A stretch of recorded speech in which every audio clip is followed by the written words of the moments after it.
김진의 도직구쇼에 오신 여러분 반갑습니다. 김진입니다. 전 오늘도 저희 도직구쇼 오픈 스튜디오 앞에 나왔습니다. 이화영 부지사가 술을 먹었다라는 장소를 다시 한번 바꿨습니다. 처음에는 창고라고 쓰여있는 방에서 마셨다고 했다가 논란이 커지자 검찰 조사실에서 마셨다라고 말을 바꾼 겁니다. 하지만 민주당에서는 100% 사실로 보인다라는 이재명 대표의 발언 하에 집중적으로 공세에 나서고 있습니다. 오늘 민주당이 수원지검 항의 법무까지 갈 일정을 잡아놓고 있습니다. 잠시 후에 이야기 나눠보겠습니다. 전 비가 오나 눈이 오나 매일 아침 이곳에서 여러분을 기다리겠습니다. 김진의 도직구쇼 지금 라이브로 시작합니다. 잠깐만요.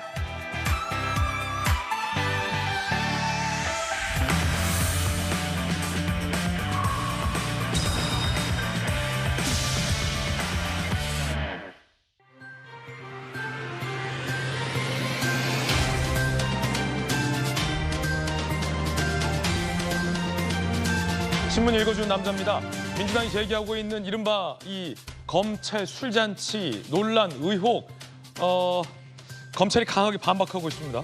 그 가운데 이화영 전 부지사가 술을 마셨다라고 주장했던 장소까지 바꿨습니다. 말을 바꾼 겁니다. 논란이 됐던 창고가 아니라 조사실에서 술을 마셨다. 급기야 이런 주장을 했습니다. 얼마 전 이재명 대표는 100% 이 말이 사실이 아니냐라고 주장하며 당사자가 들어가지 않았으면 거기가 창고 회의실인 걸 어떻게 아느냐라고 주장한 바 있는데 그 창고에서 안 마셨다는 겁니다. 말 바꾼 이화영, 잠시 후에 이야기 나눠보겠습니다. 오늘 조간신문 4가지 키워드 준비되어 있습니다. 함께 보시죠. 먼저 첫 번째 키워드입니다. 첫 번째 키워드는 이겁니다. 나낭. 한겨레 신문이 오늘 오면에 쓰고 있는 기사입니다. 뭐가 나낭일까요? 함께 보시죠. 박영선, 양정철 어제 오전에 이 설이 한판 돌았는데 명분 쌓기 아니냐. 대통령 비서실장에 장제원 전 의원이 유력하다라는 보도인데 장 의원은 연락받은 적 없다라고 난색을 표명하고 있는 상황입니다. 과연 총리에 누구를 앉힐지 대통령의 선택이 궁금합니다.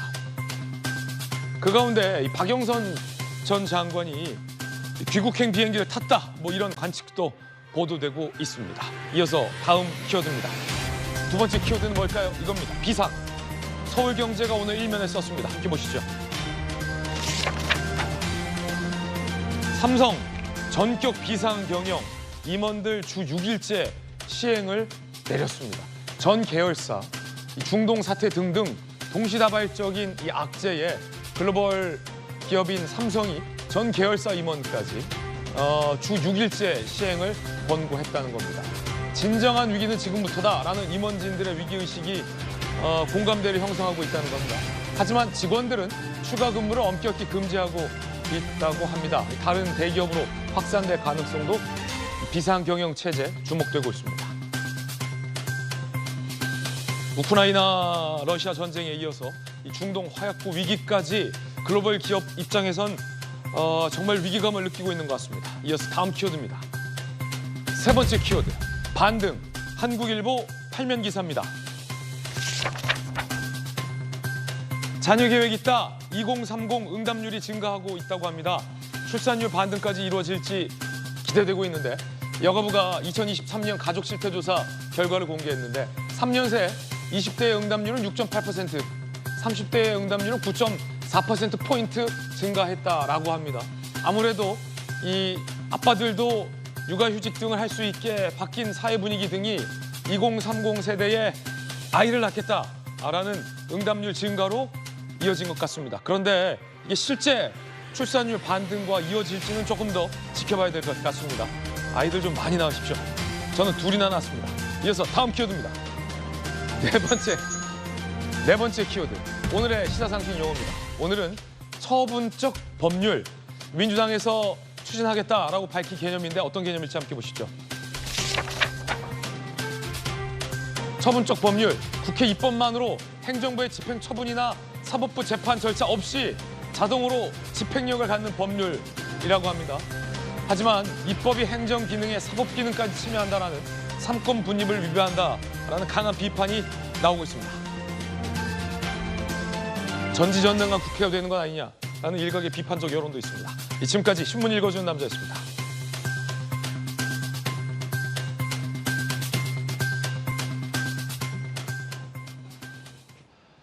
오늘 아침 함께하신 분들 소개해드리겠습니다. 요즘 논란이 뜨거운 수원지검 검사 출신의 김광삼 변호사님, 그리고 기자 출신 방통위 부위원장 출신의 안용환 전 의원님 나오셨습니다. 정통민주당의 명대변인 출신의 김유정 의원, 그리고 성치훈 정책위 부의장 나오셨습니다. 어서 오세요.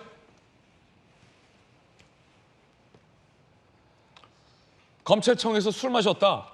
이화영 전 부지사의 주장이 100% 사실로 보인다라며 국기문란이다라고 이재명 대표가 강하게 연일 공세적으로 나오고 있습니다. 그런데 이화영 전 부지사가 술 마신 장소를 바꿨습니다. 말을 바꿨습니다. 첫 번째 이야기는 그 이야기입니다.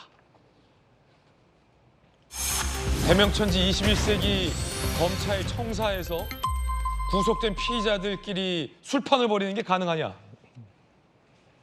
민주당에서는 판을 키워가고 있습니다. 오늘 민주당 의원들이 항의 방문한다고 하죠. 이재명 대표만의 주장은 아닌 겁니다. 자, 그런데 이화영 전 부지사가 술 먹었다는 장소를 바꿨습니다. 131호 창고라고 진술했었던 이화영 전 부지사. 그래서 저희 기자들이 그 1315 창고까지 가봤는데, 채널A 기자들이 말을 바꿨어요. 1315 검사실 오른쪽에 진술 녹화실에서 술을 먹었다? 너무 다른 거 아닙니까?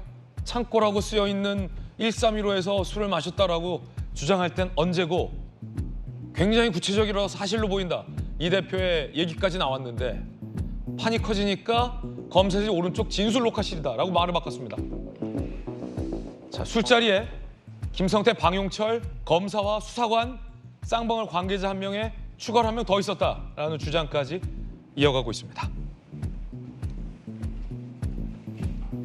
술자리 시기는 작년 6월 30일 오후 대여 6시쯤 쌍방울 관계자가 연어를 가져왔다. 김성태가 얼굴 빨개질 때까지 술 마셔 검사가 시간 끌어서 술 깨는 뒤 보냈다고 한다라고 이화영 전 부지사 측 변호인은 주장했습니다. 검찰 청사에서 술판을 벌였다. 다소 믿기 힘든 주장입니다. 이화영 전 부지사의 전직 변호인도 그건 사실이 아니다라고 부인하고 있는 상황인데, 이화영 전 부지사를 변호하고 있는 현 변호인이 이 전 부지사의 주장이라며 주장을 전하고 있는 상황입니다. 술 먹었다는 장소를 바꿨어요. 장소라는 것은 매우 중요한 사실 여부를 가리는 기준이 될 텐데, 장소가 탁 바뀌었는데 그 수원지검에서 검사 생활을 했었던 수원지검 검사 출신의 김광삼 변호사님, 검찰 근무할 때 수원지검 검찰청사에서 술 마셔본 적 있어요? 아니, 그런 적 없죠. 혹시 본인이 조사했던 그리고 구속시켰던 피의자들 불러서 술판 벌인 적 있습니까? 그건 아주 유법행위고 검사가 옷 벗을 일이죠. 예. 그런데 한참 전이잖아요. 김광삼 변호사님이 검사 재직 시절. 네네네. 그 수원지검에서 술을 마셨다는데 장소를 바꿨어요. 일단 청사 자체는 그대로 이제 옮겼어요. 새로운 신청사로 들어섰는데 일단 그 이화영 전 부지사의 진술이 오락가락하고 있다. 저는 그렇게 봐요. 그렇군요. 왜 그러냐면 일단 딱 날짜를 6월 30일 특정했잖아요. 그런 다음에 1415호실이라고 딱 특정을 했어요. 창고라고 쓰여 있었다. 그런데 창고라고 쓰여 있었다 이 말이에요. 그러면 굉장히 확정적인 거 아닙니까? 네네. 근데 그것도 검사실 건너방에 있는 창고라고 쓰여진 장소. 근데 여기는 일반적으로 이제 피의자들이 대기하는 장소거든요. 거기서 술판을 벌였다고 했다가 갑자기 장소가 창고의 건너편, 검사실 왼쪽에 진술 녹화실로 딱 변경되는 거예요. 예. 근데 이건 창고가 있을 수 없잖아요. 왜냐면 건너편이냐 검사실 옆에냐. 예. 또 창고 자체하고요. 진술 녹화실은 구조가 완전 틀리거든요. 진술 녹화실 뭐 하는 데입니까? 진술 녹화는 영상 녹화하는 데죠. 예. 그리고 장소가 이렇게 넓지 않습니다. 그리고 다 밀폐돼 있어요. 예. 왜냐하면 외부 소음이 있으면 안 되기 때문에. 그런데 진술 녹화실에서 술판을 벌였다? 왜 장소를 바꾼 거죠? 아마 제가 볼 때는 창고라고 했는데 그게 알리바이랄지 여러 가지 내용을 보면, 예를 들어 다른 검사에서 누구 조사하는데 거기서 누가 대기할 수도 있거든요. 그렇군요. 대기실이잖아요. 그럼 겹치면 거짓말하게 딱 드러나는 거예요. 그래서 진술 녹화실로 제가 볼 때는 바꾼 게 아닌가 싶고, 예. 그다음에 두 번째는 사실 이런 일이 있을 수 없죠. 이게 정치 사건이잖아요. 검사가 오해가 될 만한 얘기 딱 한마디만 던져도 밖에 나가서 계속 검사를 공개한단 말이에요. 더군다나 현 야당은 지금 검찰 독재, 검찰을 와해시키려고 엄청난 입법과 정치적 공격을 하고 있지 않습니까? 예. 그러니까 검사들은 굉장히 긴장하고 조심할 수밖에 없어요. 그다음에 세 번째는 뭐냐면 지금 이화영 전 부지사와 관련된 조사는 예. 6월 30일까지 해서 다 끝났다는 거예요. 네. 그럼 다 끝났는데 회유할 게 뭐가 있습니까? 회유할 게 없잖아요. 근데 여기에 모여서 김성태 회장이 오히려 회유를 시키면서 막 술을 주고 그랬다. 6말 7초에 술 마셨다면 그렇죠. 조사 시기와도 좀 안 맞는다. 시기가 맞지 않죠. 그다음에 눈이 한두 개가 아니잖아요. 지금 그 자리에 있었던 사람이 뭐 추정하면 6명, 7명 되는 거 아닙니까? 더군다나 쌍방울 직원까지 있었다고 하는데 네. 아니, 그 사람들이 밖에 나와서 이 얘기하지 않겠어요?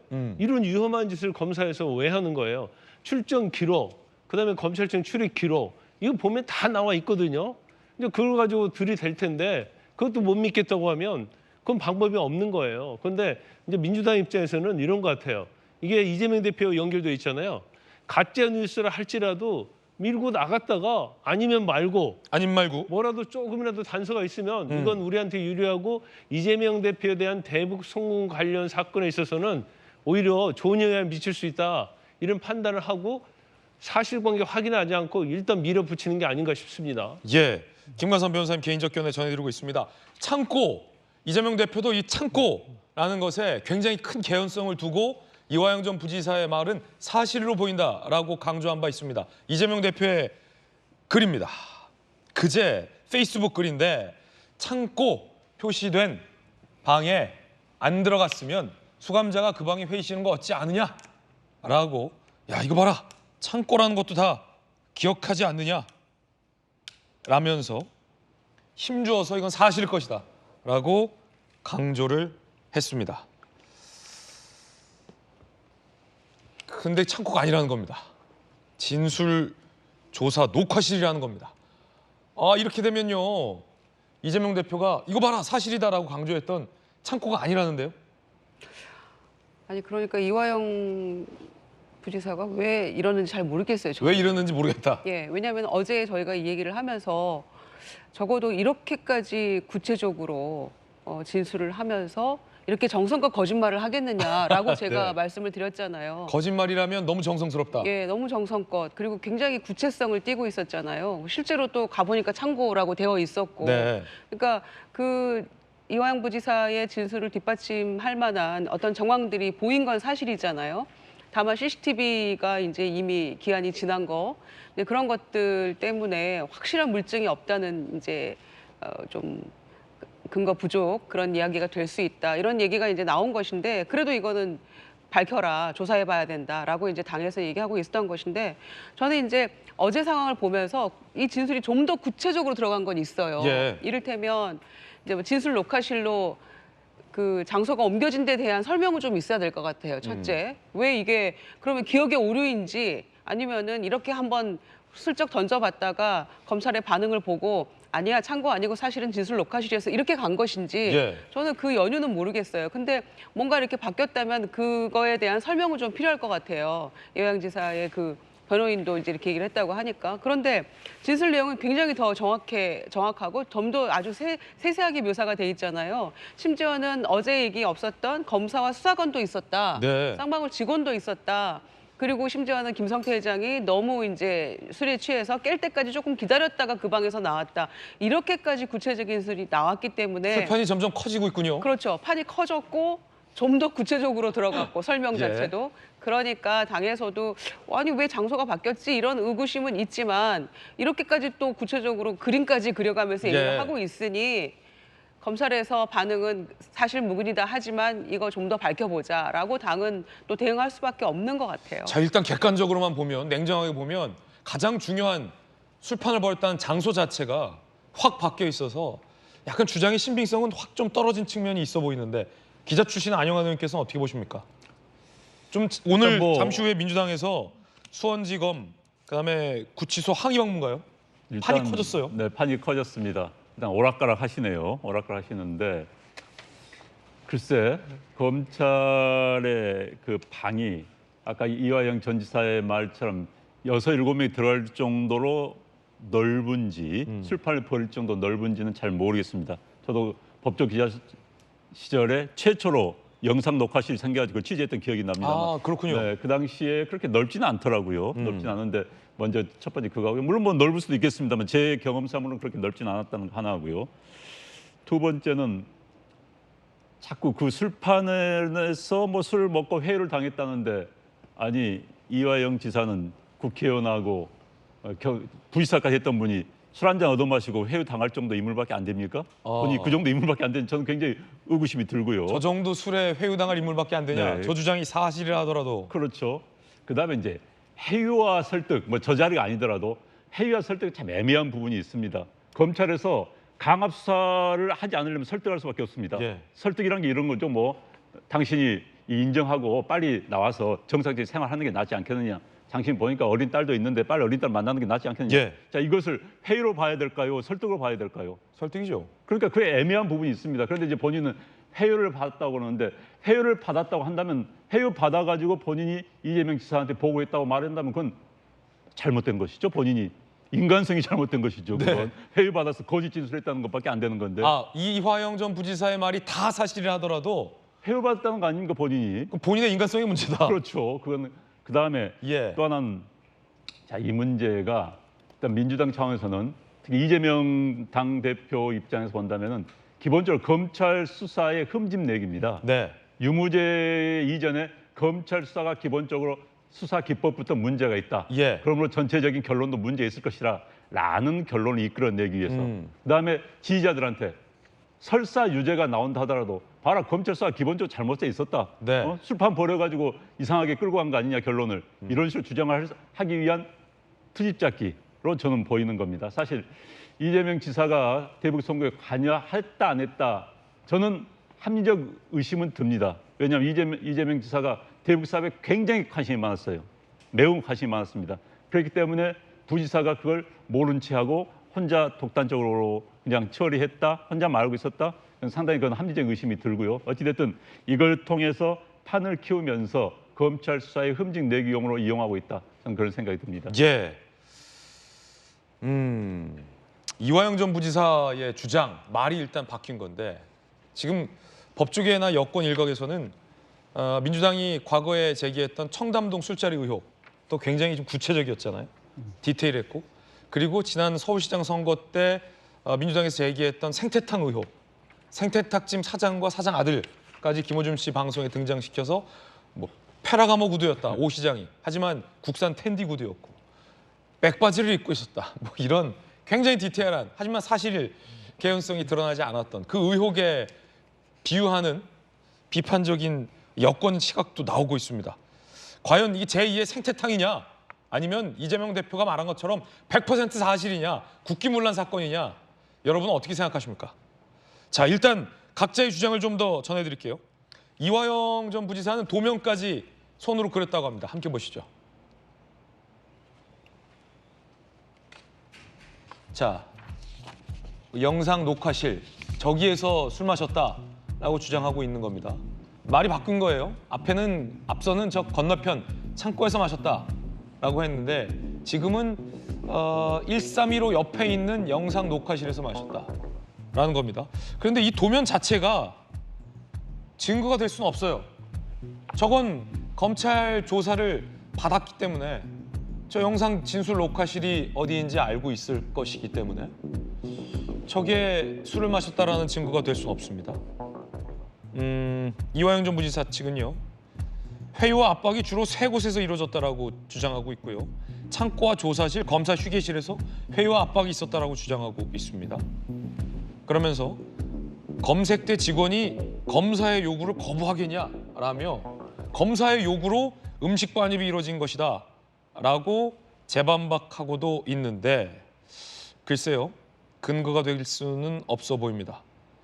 이화영 전 부지사 측이 조금 전에 재반박 입장을 내고 있는데 7월 3일에 음주 가능성이 크다라며 6월 30일 주장은 사실이 아니다 라고 얘기하고 있습니다.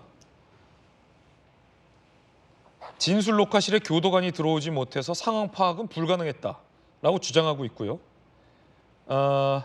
검색대 직원이 검사 지시에 불응하기는 어렵다라며 음식물 반입도 가능하다라고 주장하고 있습니다. 이화영 전 부지사의 재반박이 지금 이루어지고 있는데 일단 왜 본인이 특정했던 장소가 바뀌었는지에 대한 설명은 없어요. 성춘 부의장 어떻게 보십니까?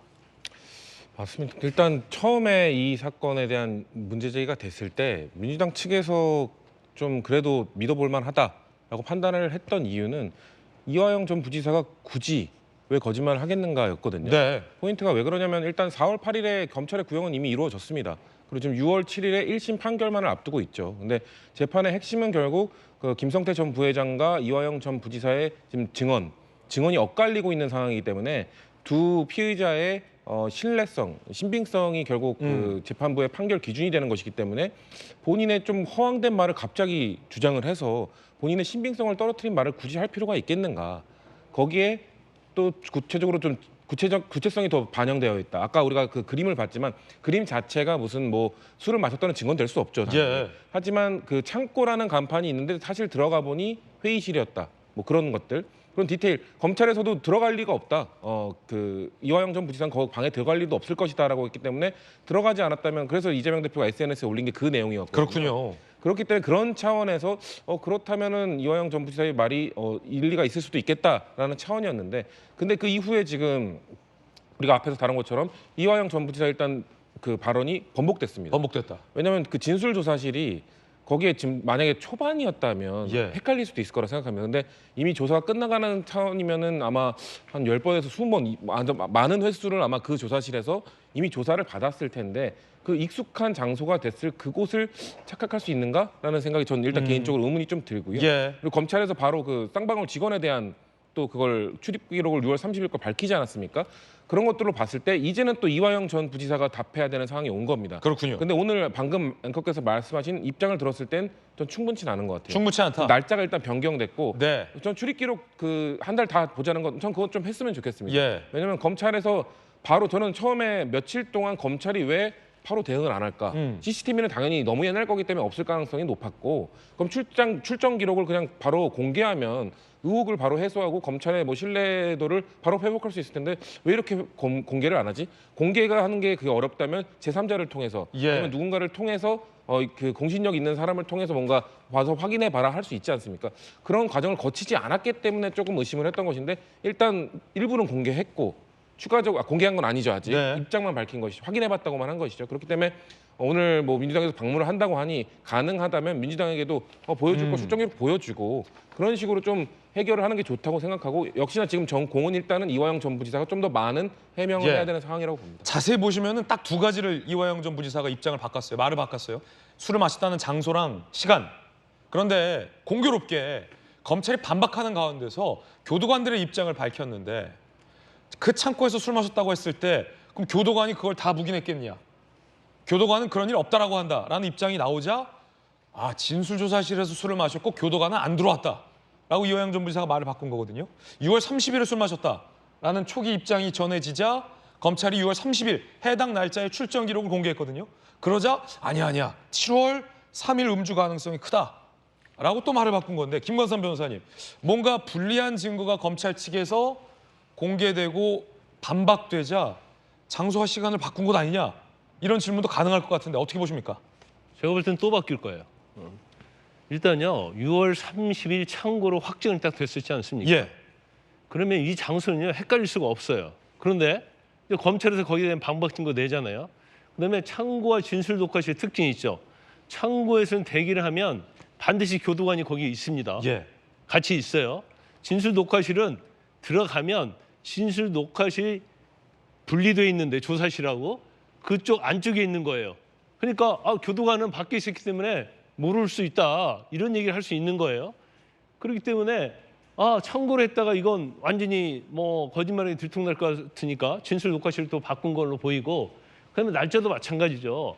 6월 30일 딱 특정돼 갖고 얘기했잖아요. 예. 출정 기록할지 이걸 다 보면 그때 누가 그 날 출정이 됐는지 출입했는지 다 나옵니다. 예. 근데 이거 보니까 맞지 않는 거예요. 안 맞죠? 그러니까 7월 초다. 7월 초라고도 얘기하지 않고 7월 3일 가능성이 있다 이렇게 얘기해요. 그 가능성이 있다는 것은 또 바꿀 가능성이 또 존재하는 거죠. 그러니까 이 사건을 그렇게 몰아가는 거고 근데 무엇보다도 본질적인 것은요. 이화영 부지사가 재판관에서 엄청나게 재판을 끌고 하기 위해서 노력을 엄청나게 하고 예. 검찰의 회유 압박 얘기를 무지막지 했지 않습니까? 그런데 자 7월 3일 날 이루어졌다고 봐요. 근데 그 시점이 어느 시점이냐면 법정에서 이화영 전 부지사의 부인이 난동을 피우고 소리 지르고 변호사를 바꾸고 안 바꾸고 굉장히 어려울 때고 그다음에 이화영 전 부지사가 옥중 서신을 밖으로 내보냈단 말이에요. 그래서 회유를 당했다고 얘기했는데 아니 그때 그러면 회유에 술판 버렸다 어떻게 했다 왜 그때 얘기하지 않습니까? 왜 그때 얘기 안 했냐? 거의 1년이 지난 다음에 아주 조용히 있었어요. 그러고 나서 총선 직전인 4월 4일 날 결심하면서 이 얘기를 툭 던진 거예요. 예. 그러니까 이걸 던지니까 이제 민주당에서 덥석 물은 거죠. 그러면 신빙성이랄지 이런 것들을 좀 더 사실관계 팩트 이런 것들을 확인해야 하는데 네. 저거 하나만 가지고도 뭔가 뒤흔들 수 있다는 판단을 한 거죠. 그런데 결과적으로 보면 제가 볼 때는 청담동 술자리처럼 아무튼 웃기는 해프닝으로 끝날 가능성이 저는 크다고 보거든요. 네. 그럼에도 불구하고 이제 민주당에서는 계속적으로 뭐 TF 꾸리고 저런 행동을 하는 것이 뭐 민주당에는 뭐 불리하지 않다 네. 이렇게 생각하고 있다고 봅니다. 그렇군요. 이화영 전 부지사 측이 조금 전에 재반박 입장을 냈는데 이 흥미롭게 전개되고 있습니다. 연어는 수원지검 앞 삼거리 연어 전문점에서 구입을 했다. 라는 이 구체적인데요? 오, 그렇죠. 신빙성 있네요. 아주. 수원지검 앞 삼거리의 연어 전문점에서 구입을 했다. 라는 얘기. 그래서 제가 지금 막 네이버 지도를 찾아봤는데 네이버 지도에는 연어집은 안 나오고 있긴 한데 바뀌었다. 어딘가에 있겠죠. 연어집은 있겠죠. 수원지검 삼거리 연어 전문점. 그런데 사실은 수원지검을 왔다 갔다 하면 연어집도 보이고 사실 거기 파리바게트도 있고 하거든요. 예전에 수원지검 검사하셨잖아요. 아니 요즘 재판도 수원지검 많이 가죠. 네네네. 거기에 이제 음식점들이 굉장히 많아요. 거기 법원도 있고 그렇죠. 농협도 있고. 음식점도 종류별로 많아요. 근데 네. 뭐 저는 거기서 밥을 먹지 않았기 때문에 연어점이 있는지 모르겠지만 네. 뭐 연어 전문점이 있을 수 있겠죠. 아니 그럼 이 주장은 어떻게 해요? 그 1층 보안대 직원이 검사의 지시에 어떻게 불응하겠냐. 음식 반입과 관련해서 이화영 전 부지사 지금 이렇게 반박하고 있는데. 근데요 요즘요 검사가 그런 지시하잖아요. 그러면 그 검찰청 직원은요 예. 직무유기로 처벌받을 수 있어요. 그래서 식사나 그런 거 아니면 출입기록 반드시 적어야 하고요. 그렇지 않으면 문제가 되는 거죠. 그런데 검사가 전화했고 뭐 연어 가져오니까 그걸 통과시켜라. 이렇게 얘기할 수는 없죠. 근데 이걸 막 구체적으로 검사는 무소불위의 권력을 갖고 있기 때문에 예. 모든 걸 프리패스할 수 있고 그런 식으로 이 얘기를 해버리면 요즘은 불가능하다 그런 거? 그렇죠. 알겠습니다. 그런 식으로 얘기를 해버리면 세상에 검사가 못할 게 아무것도 없는 거예요. 네. 이화영 전 부지사 조금 전 입장 냈습니다. 제가 찾아봤는데 연어집 없다고 했잖아요. 삼계탕집으로 바뀌었다.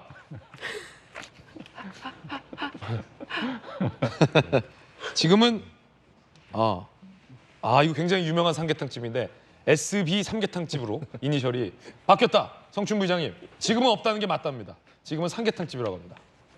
그러면은 이제 뭐 영수증 확인이라든지 이런 게 가능할지 모르겠습니다. 폐업한 업체 이런 걸 할 수 없기 때문에 저 지금 이화영 왜냐면 옛날에 생태탕 때도 예. 생태탕집이 그때 남아 있었기 때문에 지금까지 예. 그 생태탕집 사장님하고 아들이 인터뷰를 했다가 다른 매체에서는 또 못 봤다고 했다가 약간 그런 논란이 있었거든요. 근데 지금은 그 연어집이 폐업을 했기 때문에 연어집 사장은 안 나오고 있군요. 전 일단 지금 제가 아까 그 헤드라인으로 봤던 것보다 더 디테일한 일단 반박이 있는데 네. 뭐 이거에 대해서 전 검찰이 충분히 만약에 그 반발을 하고자 한다면 증거를 제시할 수 있다고 생각합니다. 예. 출정 기록 공개하면 되지 않습니까? 지금 특정 일을 딱 지정해서 이 날짜들에 아마 가서 조사를 받았던 걸로 예. 추정이 되기 때문에 이거에 대해서 공개하라라고 했으면 전 검찰이 그냥 바로 공개하면 되지 않을까. 충분히 가능하죠. 예, 그리고 공개하면은 지금 검찰은 황당무계하다고 하고 있기 때문에 네. 바로 공개하면 될 일이라고 생각하고 왜냐면 지금 제가 생각했을 때 국민들이 이걸 어떻게 인식하고 있는가. 혹시 그러면 또 바꾸면 그럼 검찰이 또 조사해서 또 공개해야 됩니까? 지금 벌써 여기서 두 번째인데. 또 바꾸게 되면은 그렇게 되면 이제 국민들의 인식조차도 이화영 전 부지사의 이런 예. 발언에 대해서 신뢰성이 많이 하락하겠죠. 그렇군요. 법정뿐만 아니라 국민들의 인식조차도 아직까지는 국민들이 이거에 대해서 아예 믿을 수 없는 얘기다. 뭐 네. 영화나 이런 것들을 너무 많이 봤다고 비판하시는 분들도 있으나 충분히 이런 대한민국의 뭐 검찰에 대한 죄송한 얘기지만 검찰 출신도 계신데 죄송한 얘기지만 수원지검 검사 예, 출신. 검찰에 대한 신뢰도가 그렇게 높지 않기 때문에 네. 이거를 국민들께서는 그럴 수도 있는 것 아니야? 아까 예. 말씀하신 것처럼 음식 통과시킬 수 있는 거냐? 연어회 정도 통과 못 시킬까? 이런 생각할 수 있거든요. 그렇기 때문에 그런 것들을 좀 확인하기 위해서는 검찰이 저는 좀 더 적극적으로 반박할 필요가 있다고 네. 생각합니다. 자, 검찰 입장은 아예 술잔치가 없었는데 그걸 입증하라고 하니까 황당하다라고 하면서 나름 6월 30일에 출정 기록, 그때에 참석했던 교도관들의 입장, 그리고 그때 검찰 수사관들의 입장, 쌍방울지검들의 입장까지 검찰에서는 조사에서 밝혔습니다. 함께 보시죠. 네, 조목조목 수원지검이 반박했는데요. 자, 일단 이화영 부지사가 입장을 바꿨기 때문에 전에 주장했던 6월 30일 첫 번째 주장에 대한 검찰이 반박 증거를 다 조목조목 댔습니다. 6월 30일까지 이미 이재명 대표 관여 사실을 진술했다. 시기적으로 맞지 않는다라고 반박했고요. 창고가 아닌 진술조사실에서 술을 마셨다. 그날 별도 건물인 구치감에서 식사를 했다. 그날 청사에 음식과 술이 반입된 바 없다. 음주 불가능하다라는 나름의 식사 기록, 출정 기록, 음식 반입 기록까지 검찰에선 공개를 했습니다. 그러자 이화영 전 부지사는 7월 3일이다 라고 날짜를 바꿨습니다. 그럼 뭐 7월 3일 것도 한 번 더 조사하는 김에 검찰 할 수 있죠. 자, 이화영 전 부지사, 김성태 방역철회에 쌍방울 직원 등 참여자가 더 있었다. 그러자 수원지검에선 쌍방울 직원 출입 사실 자체가 없다 라며 출입 기록까지 조사를 해서 반박을 했습니다. 자, 수원지검의 주장은 이어지고 있습니다. 근거 없는 일방적 허위 주장은 검찰에 대한 부당한 외압을 넘어 법원의 재판에도 부당한 영향력을 행사하려는 것이다. 계속할 경우 법적 대응 조치를 적극 검토하겠다라고 밝혔습니다. 자, 일단 김정우 의원님, 네. 검찰이 그냥 아니다라고 하는 게 아니라 지금 쌍방울 직원 출입 기록, 그다음에 그날의 음식 반입 기록까지 지금 공개했고 식사를 그때 당시에 어디서 했는지 외부 저기서 했다라는 것까지 했는데 지금 날짜를 바꿨기 때문에 검찰 한 번 더 좀 7월 3일에 대한 조사를 해야겠군요. 예, 7월 3일, 뭐 7월 5일 출정을 했다고 하니까 이화영 부지사가 이제 이화영 부지사의 변호인을 통해서 나온 이제 반박도 자료들이 있잖아요. 예. 거기에 대해서 이제 3일, 5일까지도 나가서 이제 뭐 얘기를 했다라고 하니까 그 날짜까지를 다 포함해서 조금 전반적으로 살펴보는 그렇군요. 게 좋을 것 같고요. 근데 이게 아무리 거대 야당의 주장이라 하더라도 만약에 사실이 아니라면 사실 이런 것들이 다 공권력 낭비 아니냐라는 지적에 대해서는 어떻게 보십니까? 물론 그렇겠죠. 예. 그리고 이거 지금 소모적인 논쟁이 돼버리는 거잖아요. 네. 그리고 이 중요한 시기에 다들 민생을 외치고 있으면서 지금 이거에 매몰돼가지고 이게 만약에 사실이 아니란 것으로 확정적으로 밝혀진다면 이건 좀 심각한 문제라고 저는 봅니다. 심각한 문제다. 예. 그런데 중요한 거는 이제 뭐 수원지검 지하 1층을 통해서 일반인도 허락 받은 사람은 또 출입이 가능하다고 하니까 이제 추정컨대 그 변호인의 얘기는 검사의 허락을 만약에 받으면 그런 것들이 가능한 거 아니겠느냐. 몰래. 예, 이제 그런 또 주장도 펼치고 있기 때문에 저는 약간 양쪽의 입장이 다 조금씩 허점은 있는 것 같아요. 검찰도 조금 더 확실하게 범위를 넓혀서 뭔가 그 물증을 좀 제시할 필요가 있는 것 같고 저는 이화영 부지사의 그 진술 중에서 이해 안 되는 부분이 하나 있어요. 어떤 그러니까 날짜는 뭐 6월 30일경 7월 총각 이렇게 살짝 기억에 오류가 있을 수 있다고 하지만 검찰청사에서 술을 마시는 거는 일생에 한 번 혹은 상상하지 못할 특별한 기억 아닙니까? 그렇죠. 그런데 그 장소를 헷갈려요? 음. 저는 그건 좀 이해가 안 됩니다. 그래서 이 부분에 대한 것들을 조금 더 명확히 왜 이렇게 장소에 대한 진술이 바뀌었는지에 대한 구체적인 설명이 조금 더 있어야 국민들이 보시기에도 아 그랬구나라고 이해가 되지 그 술판을 그렇게 벌릴 만한 날짜, 장소의 기억이 그렇게까지 확 달라질 수 있을까요? 저는 그건 아닌 것 같아요. 날짜는 왔다 갔다 할 수 있지만 구체적으로 장소에 대해서는 그렇게 쉽게 네. 기억이 지워지지 않을 것 같은데 왜 이게 바뀌게 됐는지에 대해서는 조금 설명이 더 필요하지 않을까 싶습니다. 조사에 당시 입회했던 변호사를 상대로 검찰이 확인을 했는데 음주나 진술 조작 사실은 없었다라고 명확히 진술하고 있다는 거예요. 이화영 전 부지사의 전 변호인이겠죠. 그렇죠. 전 변호인이 사임을 했었죠. 사임을 했었는데 그 변호인이 아니라면 그 변호인이 굳이 또 마셨는데 안 마셨다고 할 이유는 없는 거 아니겠습니까? 네. 그래서 어쨌든 이화영 전 지사의 진술이 오락가락하는 건 맞는 것 같고요. 물론 이제 뭐 결론은 뭐 조사를 해봐야 결론 나올 것 같습니다만 저는 이런 생각이 듭니다. 이게 본질과 무슨 관계가 있는가? 이제 본질은 이재명 당 대표가 경기지사 시절에 대북송금, 쌍방울의 대북송금 사실에 개입했는가 여부인데 그렇죠. 이것이 술자리를 먹었다, 가졌다, 그다음에 해를 받았다, 그게 본질과는 상관이 없는 겁니다. 예. 예를 들어서 어느 학생이 큰 잘못을 저질렀어요. 징계를 협의하는 이제 선생님 회의가 열렸습니다. 선생님 중에 몇 분이 점심 때 술을 마셔 들어왔어요. 그러니까는 학생 측에서 저 선생님들 술 마셔 들어와가지고 우리를 뭐 징계를 하는 뭐 결정을 했다라고 해서 학생의 잘못이 없어지는 건 아닙니다. 예. 물론 선생님들 태도는 부적절해요. 부적절합니다. 그렇기 때문에 지금 이건 본질과는 상관이 없는 문제라는 생각이 들고요. 거기에다가 아예 있지도 않은 허위 사실을 마치 기존 사실처럼 가정하여 공세한다면 이것은 이른바 물타기 아니냐? 뭐 이런 그렇죠. 비판이 전형적인 물타기죠. 전형적인, 특히 정치권에서 쓰는 전형적인 물타기입니다. 본질과는 다름없는 약간의 잘못된 흠을 부각시켜가지고 본질을 흐릿하게 만드는 본질을. 그리고 이제 또 여론은 지금 사실 저희가 이 주제를 잡고 이야기하면서도 여론은 그럴 것 같습니다. 이재명 전 지사죠. 지금 당 대표의 쌍방울 개입 유무와는 이제 관심 없어지는 거예요. 술판을 버렸어, 안 버렸어. 만에 하나 검찰에 많이 버렸는데 거짓말했다 한다면 거봐. 결국은 이재명 지사 말이 뭐 이렇게 돼버리는 거예요. 그러니까 본질과 상관이 없는 주제를 가지고 물타기를 하고 있는 전형적인 정치권에서 쓰는 전형적인 수법이다. 저는 이렇게 생각을 합니다. 예, 안용환 의원님의 의견이었습니다.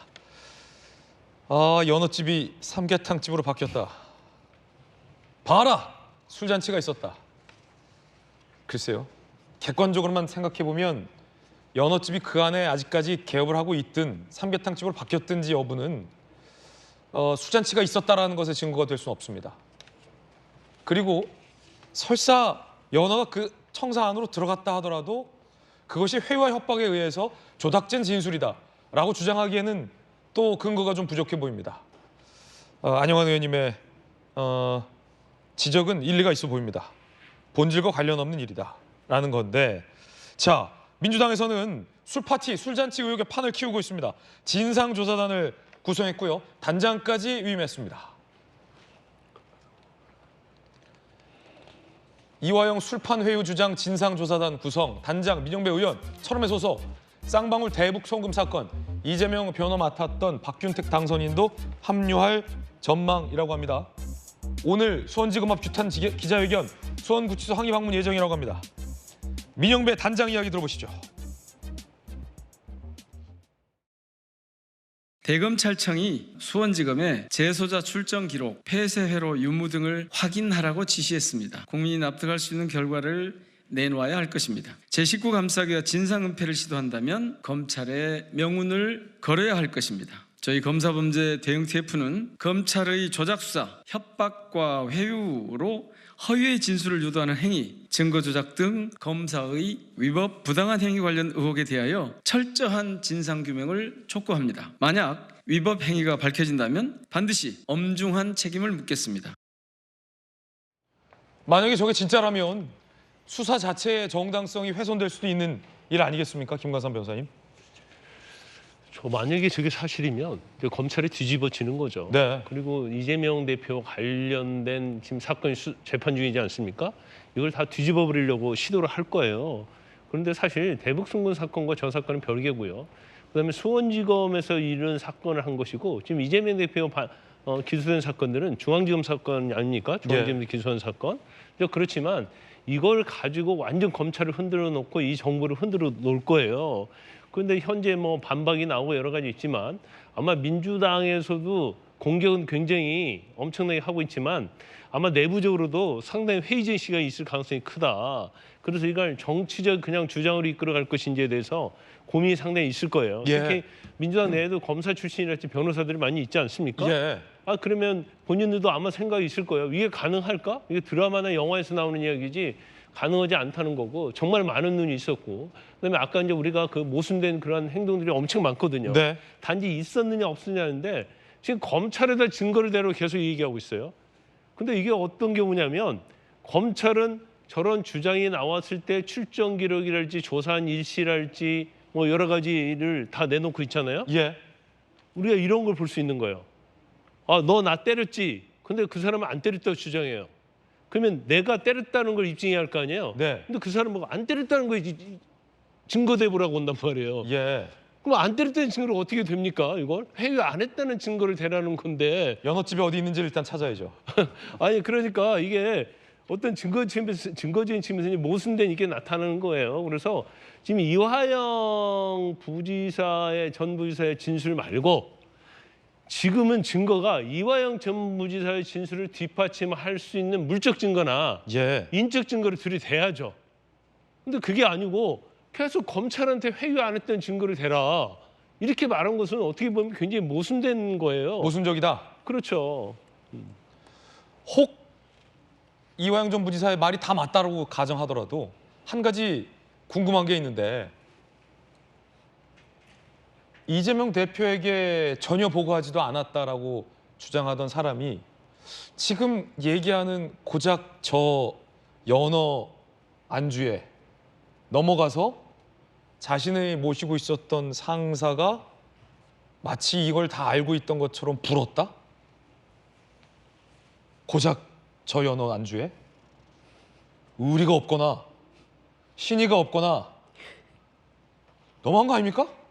이 말이 다 맞다 하더라도 아니 이제 구치소에 오래 있으니까 먹고 싶었던 걸 먹어서 먹고 싶었던 걸 먹어서 고작 저 연어 안주에 상사를 불어요? 참 잘 납득은 잘 안 되죠. 예. 네, 납득은 안 되고 문제 주장에 따르면은 뭐 저런 술자리뿐만이 아니고 다양한 방법으로 회유와 협박이 있었다라고 얘기를 하고 있잖아요. 네. 그리고 이제 이 술자리 얘기가 나오기 전까지는 이제 검찰의 뭐 회유와 협박이 지속적으로 있었다라는 얘기는 들었지. 우리가 이 술자리를 통해서 그런 계기가 됐다는 얘기는 이제 엊그제 지금 처음 나온 진술이잖아요. 그러니까 참 선뜻 이해는 안 되는 측면이 매우 큽니다. 네. 상식적인 측면에서 아닌 건 아닌 거지.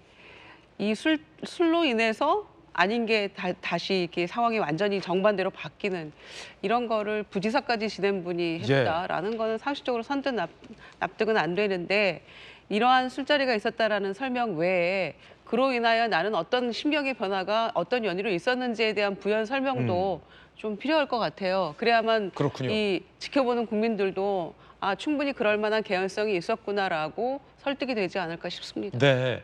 협박과 회유가 도대체 어떤 협박과 회유가 있었다는 건지에 대한 설명이 부족해서 질문 드려봤습니다.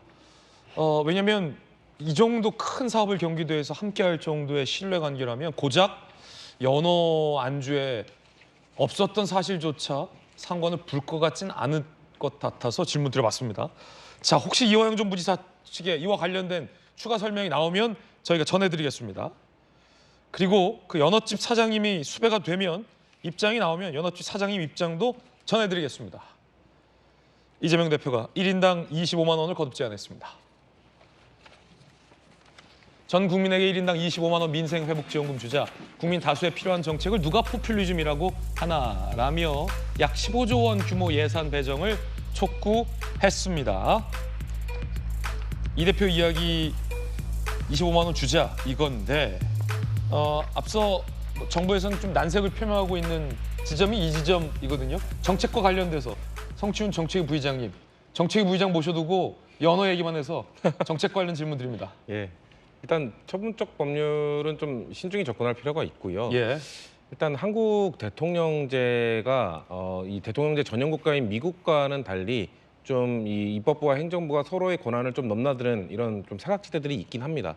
미국 같은 경우는 이 건국의 아버지들로 불리는 이 건국 초창기 멤버들이 엄격하게 입법부와 행정부를 분리하는 그런 제도적 세팅을 했기 때문에 지금도 한국과는 달리 엄격한 분리가 좀 이루어져 있는데 한국은 좀 내각제적 요소가 있는 대통령제 국가이기 때문에 방금 뭐 우리가 언급한 처분적 법률처럼 좀 입법부가 행정부의 권력을 좀 넘나들 수 있는 이 논쟁이 있는 이런 제도도 있고 또 원래 그 대통령제 전형 국가에서는 입법 그 행정부는 정부는 입법 권한이 없습니다. 네. 근데 한국에서 갖고 있죠. 그렇기 때문에 이런 거에 대한 좀 넘나드는 거에 대해서는 제도적으로 권력 구조 차원에서 논의할 문제이긴 한데, 근데 지금 25만 원 이 지원금 문제와 관련돼서는 이재명 대표가 어떻게 보면 이 입법부의 다수당을 21대 국회에 이어서 22대 국회까지 이어서 임명을 그 주권자들의 선택을 받은 것 아닙니까? 그런 입법부의 다수당의 대표로서 이 제안한 것에 대해서 대통령이 이 3일 전에 있었던 이틀 전에 있었던 그 국무회의 모두 발언에서 포퓰리즘 그러면서 아주 악랄하게 비판을 하셨거든요. 뭔가 입법부의 선택을 그러니까 주권자 선택을 받은 입법부의 다수당 대표가 말한 거에 대해서 아주 이런 방구도 없이 그냥 거절한 모습을 보였기 때문에 그런 차원에서 이재명 대표는 그거에 대해서 한 번 더 제안하는 것이지 예. 뭔가 이것을 행정부의 권한을 우리가 넘나들겠다, 뭐 넘어서겠다 이런 차원에서 얘기한 건 아니라고 봅니다. 그렇기 때문에 저는 대통령이 좀 전향적 태도를 보이고 이 총선에서 보인 민심의 심판에 대해서 좀 더 진정 어린 사과와 야당과 소통하겠다는 의지를 보이고 이 논의를 해야 아까 말씀드린 처분적 법률과 같은 좀 제도적 문제가 있을 수 있는 거에 대해서 민주당이 다시 한 발 물러서고 여당과 소통할 수 있는 기회가 마련되지 않을까 그렇게 보고 있습니다. 예, 그런가 하면 총선에서 거대 야당이 된 야당의 강성 지지자들이 정청래 최고위원에게 분노를 했다고 합니다. 함께 보시죠. 지난 15일 당선자 워크숍에 참석, 조국혁신당 워크숍에 참석해서 강의를 진행한 정청래 의원. 슬기로운 의정생활. 이 이재명 대표 강성 지지자 입장에서는 왜 저 당에 가서 연설을 하냐라는 게 불만사항. 민주당 수석 최고위원이 남의 당 가서 워크숍하냐, 정무감 없다, 해당행위 아니냐, 조국은 우리 당 아니다 라며 뭐 출당시켜야 된다, 정리해야 된다, 청소해야 된다 이런 용어까지 사이트에 올렸다고 하는데 사이트 있습니까? 준비됐습니까? 준비 안 했습니까? 준비되시면 보여주시고. 자, 그러자 정청래 의원이 해명글을 올렸다고 합니다. 입법 활동과 지역구 관리에 대한 내용 중심으로 강의했다. 여러분이 걱정할 오해할 내용은 없다 라고 해명까지 하고 있다고 합니다.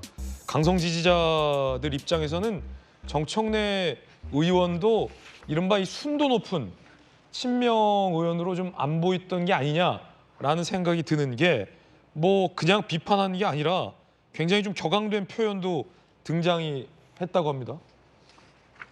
네, 한국 정치의 양극화, 극단화를 보여준 대표적인 케이스가 아닌가 싶습니다. 자기 의견과 다르면 무조건 분노하고 저격하고 공격하는. 네.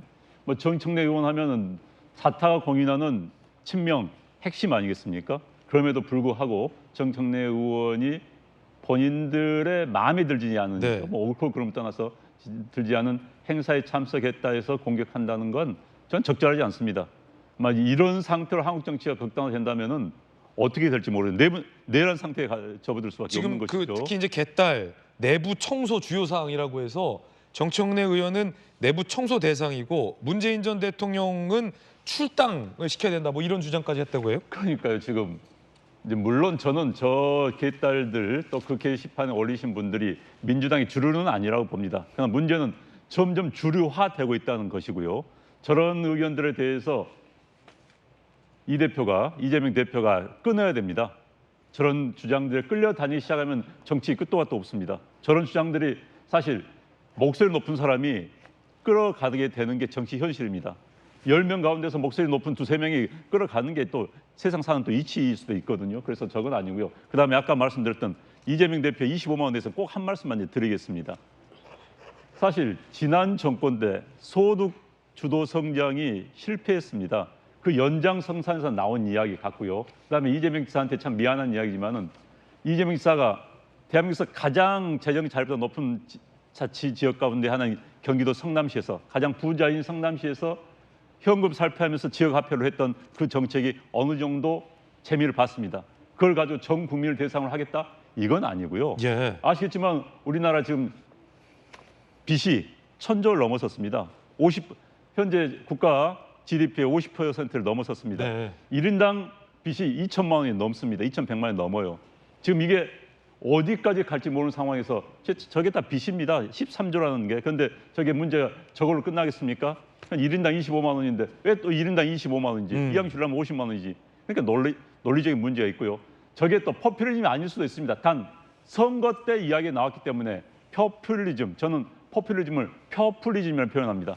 표퓰리즘이란 오해를 받을 수밖에 없는 겁니다. 그렇기 때문에 저런 걸 가지고 지금 게다가 아까 성 부위원장 말씀하셨지만 저걸 국회에 처분적 법률로 하겠다, 위헌적 소지가 있는 그건 타당하지 않고요. 저 문제에 대해서는 예. 이 대표가 좀 더 깊숙이 여러 가지 사안을 이제 책임 있는 국회 제1정당의 책임 있는 지도자라면은 정말 책임 있게 검토를 해야 되지 않을까 싶습니다. 그렇군요.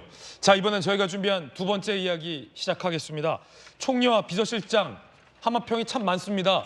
뭐 양정철 설도 나왔습니다만 대통령실에서 부인을 했습니다. 그런데 박영선 전 장관에 대한 총리 설은 아직까지 가능성이 좀 남아있는 듯한 여지도 있어 보입니다. 두 번째 이야기 시작합니다.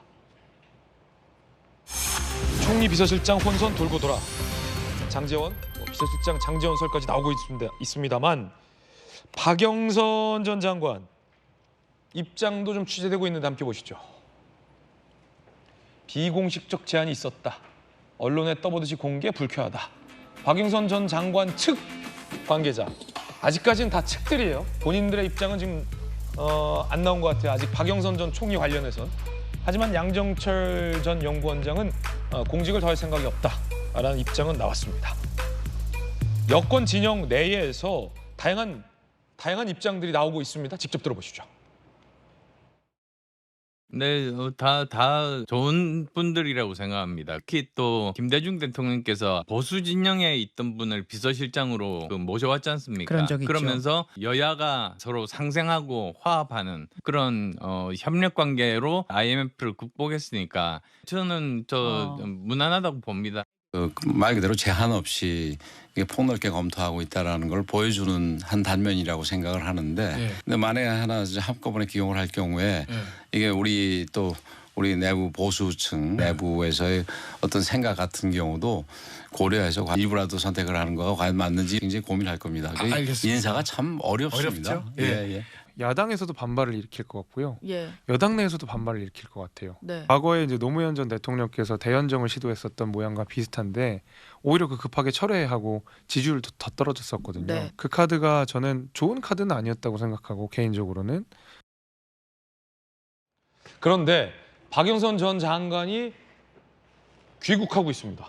미국에서. 이게 이 총리 인준 시점과 미묘하게 맞물리면서 이거 아직 박영선 총리 설은 살아있는 카드 아니냐 이런 얘기가 또 어제 오후에 분위기가 반전된 측면도 또 있습니다.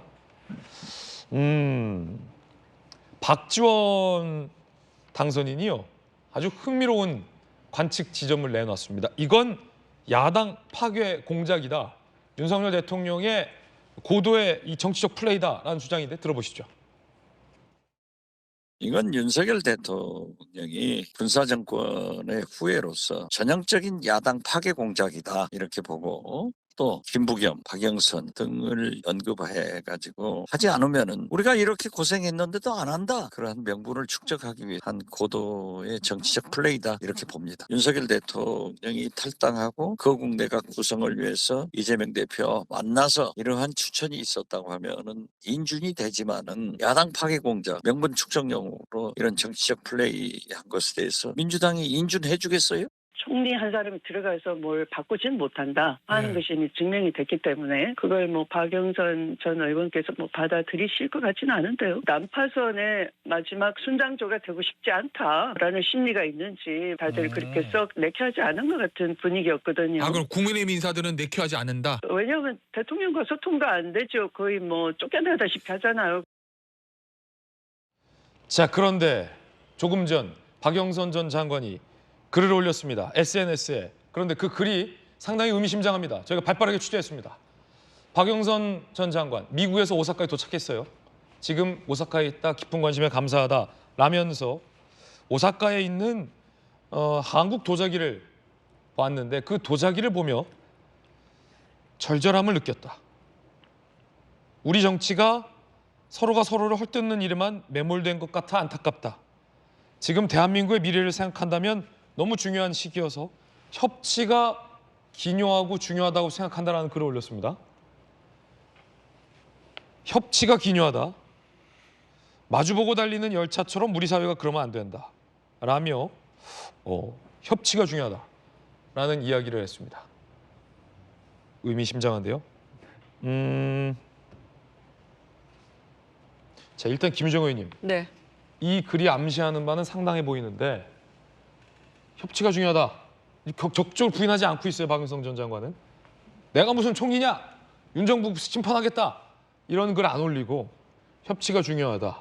서로 마주보고 달리는 열차처럼 여야가 서로 지금 대립하고 있어서 안 된다. 대한민국은 너무 중요한 시기다. 도자기, 오사카. 평소 저도 협치를 강조해 왔습니다만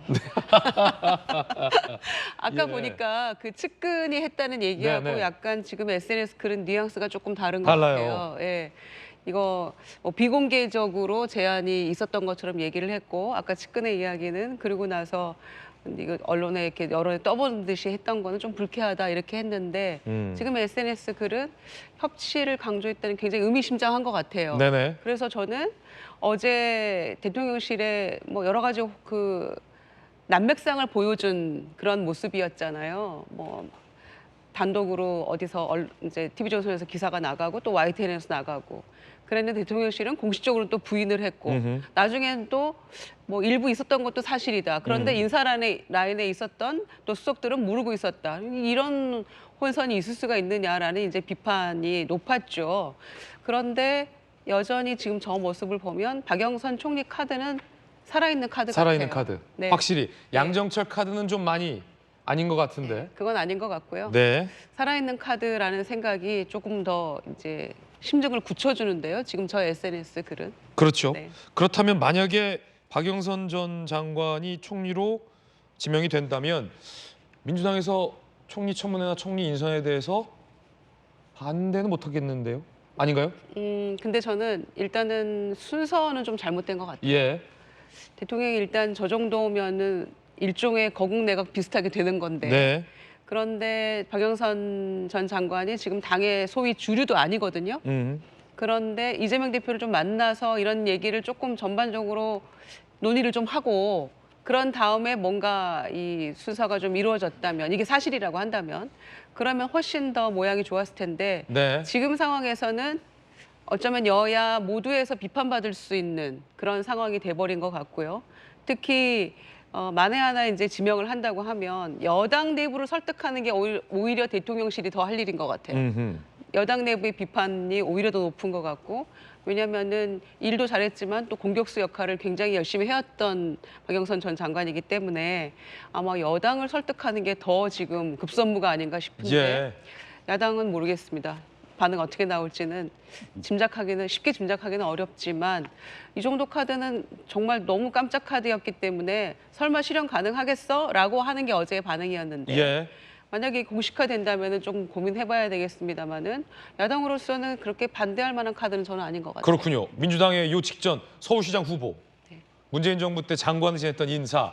박영선 전 장관은 윤석열 대통령 부부와 부부 동반 모임을 할 정도로 잘 아는 사이로 알려져 있습니다. 작년 윤 대통령이 하버드에서 강연을 했을 때 박영선 장관이 미국에 머물고 있어서 그 강연에 참석하기도 했었다라고 합니다. 당시 이렇게 하버드의 오디언스 사이에 박영선 전 장관이 빼꼼 참석을 했군요.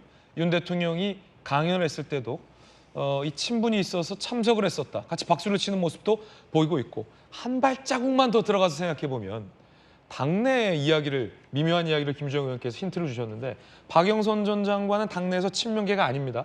오히려 비명이면 비명이지 친명계 인사로는 분류가 안 되고 있기 때문에 이것도 오묘해지는 거고요. 박영선 전 장관이 과거 이 김건희 여사와 관련된 인연에 대해서도 이런 발언을 한 게 있었군요. 김건희 여사를 잘 안다라는 겁니다. 들어보시죠. 잘합니다. 옛날부터 이분이 원래 그 전시 기획을 했던 분입니다. 굉장히 기획력, 연출력, 그다음에 연기력 이런 것이 남들보다 굉장히 좀 차별화된 사람이다. 이렇게 생각하시면 될 것 같습니다. 굉장히 얌전한 분처럼 나오셨잖아요. 예. 제가 아는 분은 그렇진 않습니다. 평상시에 말씀하시는 습관도 그렇게 얌전하게 말씀하시는 스타일은 아닙니다. 잘한다 어쨌든. 이거 묘해지는데요. 이렇게 되면 만약에 안용환 의원님, 네. 이 대통령실 입장에서는 야당의 뭐 그 굵직한 중진 의원의 장관까지 했던 인물이었기 때문에 야당과의 어떤 협치의 의미를 좀 내세워서 총리를 내걸게 된다면 아무리 비명이라지만 야당에서 대놓고 반대하기는 좀 머쓱해지는 그런 경우가 오지 않을까요? 어떻게 보십니까? 상당히 고민에 빠지겠지요. 어떻게 처리를 해야 될 것인지. 예. 뭐 무조건 반대를 한다고 그러면 야 대통령 임명에 따라서 무조건 반대하는 거냐? 뭐 이렇게 될 수 있는 거고요. 또 찬성하려면은 이거 뭐 파기공작 아니야 이런 생각할 수가 있을 것 같은데, 그럼 저는 이제 박영선 전 의원이 오사카 SNS에 올린 글은 다 맞는 이야기입니다. 예. 틀린 이야기는 없어요. 틀린 이야기는 없는데, 이제 그동안 이제 대통령 인사에 대해서 측근들 인사를 하면은 이제 이렇게 공격합니다. 측근 인사, 해전문 인사, 네. 돌려막기 인사. 그래서 이제 보폭을 좀 넓히면 이제 이렇게 야당 파괴 공작 인사라는 이야기 나오는데 대통령도 고민할 거예요. 예. 이렇게 하면은 파괴 공작, 이렇게 하면 해전문 인사고 폭을 어디까지 해야 될 것인가. 물론 이제 인사 과정에서 저도 좀 논란이 있었던 것 같습니다. 저런 이야기가 나오기는 과정에 보통 인사가 이렇습니다. 뭐 용산이나 뭐 어느 정부 부처도 마찬가지 인사를 하게 되면은 검토를 합니다. 검토하는데 또 추천을 받습니다. 내부 인사 가지고 하면 폭이 좁아져요. 예. 관료들의 말만 들으면 좀 좁아집니다. 그래서 외부 추천을 받으면 또 이제 이런 비판이 나오죠. 외부가 라인에 있는 쪽에서 간섭을 했다, 개입을 했다. 이런 이야기 참 인사하는 게 어렵거든요. 그런데 이제 현재 이번 뭐 박영선 뭐 이런 케이스 같은 경우는 아마 측근 그룹에서 이야기를 냈고 아이디어 차원에서든지 뭐 이들이 먼저 이야기했으니까 굉장히 좀 섣불렀던 건 있는 것 같아요. 그러나 이제 인사라는 게 보통은 대통령이 결심을 하는 단계에서 야 에드볼로 한번 띄워봐 이럴 수도 있는 거고요. 측근들 차원에서 그냥 아이디어 차원에서 했다가 야 이거 한번 기자들한테 이런 경우 있습니다. 기자들한테 야 이런 인사에 대해서는 어떻게 생각해? 아이디어 차원에서 물어볼 수 있는 거고요. 또 어떤 경우는 저는 뭐 기자 생활 해봤기 때문에 네, 뭐 보좌진이라든지 이제 뭐 그렇게 보고서를 쓸 수 있는 분들하고 만나서 기자들하고 같이 또 토의도 합니다. 예.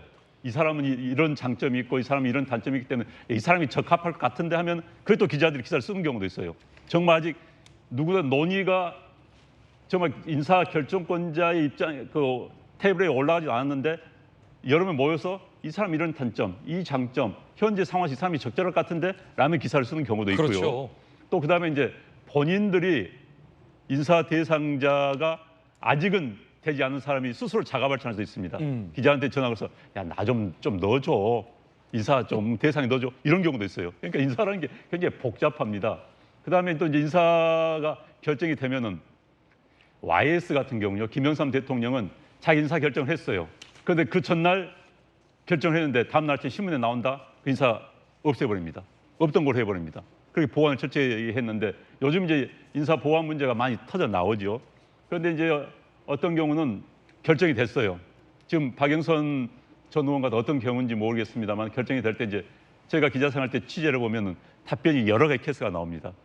개성에 따라서 아예 딱 속된 말로 쌩을 까고 속된 말로 해서 그냥 나 모릅니다. 나 연락도 안 받았습니다. 이런 경우가 있습니다. 이 한 케이스가 있죠. 받았으면 불구하고. 그런데 이제 그런 분이 다음 날 이제 뭐 언론지상에 누구 장관 임명됐습니다. 이런 분도 있고요. 두 번째는 전화를 걸면은 나 몰라. 나 몰라 하면 전화 끊는 분이 있습니다. 이런 분은 나몰랑형. 그러니까 죄를 받았을 가능성이 높은데 네. 안 받았더라도 은근히 써주기를 바라는 그렇군요. 네, 그런 분이 계시는 거고요. 세 번째 전화를 아예 안 받는 분이 계십니다. 여러 가지 이제 있는데 박영선 전 장관 어떤 지금 정도의 대응 정도라면은 이거는 굉장히 적극적인 쪽 아닙니까? 어느 정도 검토가 됐다라고 보입니다. 저건 그렇죠. 검토됐고 본인한테 이야기가 왔었고 그런데 이제 본인도 총리란 자리가 워낙 큰 자리 아닙니까? 네. 고민을 할 수가 있을 겁니다. 아니면 또 결심했는데 현재 분위기를 보는 수도 있는 거고요. 그러나 그렇군요. 어찌됐든 어제 보도에 나온 이후에 상당히 뭐 정가라든지 관심을 모으고 있습니다만은 논의가 되고 있는 건 사실인 네. 것 같습니다. 상당히 흥미로운 반응 분석해 주셨습니다. 쌩을 까다라는 표현보다는 모른 체하다라는 표현으로 순화하겠습니다. 남모르게 남모른 체하다. 앞에 이제 속된 말이라고 하셨는데도 불구하고 굳이 정정을 하겠습니다. 비서실장 장제원 전 의원 설도 나왔습니다. 인사 장제원 의원 측에게 제안을 했다라는 설인데 대통령실로부터 제안받은 사실 자체가 없다라고 현재는 부인하고 있는 상황입니다. 자, 이번엔 저희가 준비한 다음 이야기 시작하겠습니다. 뜨거운 소식 두 가지 엄선했습니다. 첫 번째 핫한 소식부터 살펴보시죠. 하투의 주인공 조국 대표가 여러 가지 우리 조국 혁신당은 앞으로 비즈니스 안 타겠다, 공항 의전실 사용 안 하겠다라는 것을 밝혔는데 그런데 선거 기간 동안 공항 의전실 사용해도 되냐라며 문의를 남긴 사실이 뒤늦게 드러났습니다. 조국 대표는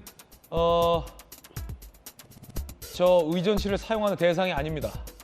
그런데 조국 대표 측에서 김포공항에 의전실을 사용해도 되냐라고 문의를 했던 게 드러났습니다. 사용 못한다라고 안내를 해줬다고 합니다.